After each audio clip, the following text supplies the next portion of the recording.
Lal sir வரும்போது செட்டே silent ஆயிருச்சு. நான் செகண்ட் டே ஏதோ தான் லால் சார் செட்டுக்குள்ளே வந்தார்.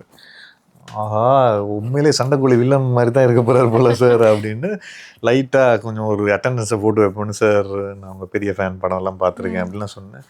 ஓ நைஸ் அப்படின்ட்டாரு. அதுக்கப்புறம் கொஞ்சம் கொஞ்சமாக ஓப்பன் அப் ஆகி ஒரு ஒரு 2-3 டேஸுக்கு அப்புறம் அவர் என்னோட ரொம்ப க்ளோஸ் ஆகிட்டார். அந்த செட்லேயே எங்கூட மட்டும் தான் பேசுவார், வந்து உட்காருவார், டே வா உட்காரு அப்படி அந்த கம்ஃபர்ட் ஜோன் கொடுத்துட்டாரு. அண்ட் லால் சாரை பொறுத்த வரைக்கும் நீங்கள் மற்ற எந்த ஆக்டர்ஸை பார்த்தாலும் ஓகே இவர் இந்த கேரக்டர் இப்போ பண்ண போகிறேன்னு தான் மைண்டில் இருக்கும்.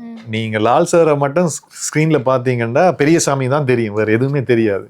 அண்ட் அதுவும் ஸ்பெஷலாக அவர் என்ன பண்ணுவாருன்னா, சார் கட் சொன்னதுக்கப்புறமும் கேமரா ஆஃப் பண்ண வரைக்கும் அந்த கேரக்டராக தான் இருப்பார். அதுக்கப்புறம் தான் அதுலேருந்து லால் சாராகவே மாறுவார். ஸோ எவ்ரி டைம் நான் அதை பார்ப்பேன், கேமரா ஆஃப் பண்ணுற சவுண்டு கேட்டதுக்கப்புறம் தான் அந்த கேரக்டர்லேருந்தே வருவார். ஸோ இந்த மாதிரி நிறைய விஷயம் பண்ணுவார். ஸோ அதை நேரில் பார்த்தது எனக்கு ஒரு ஒரு ஒரு லெசன் மாதிரி இருந்துச்சு.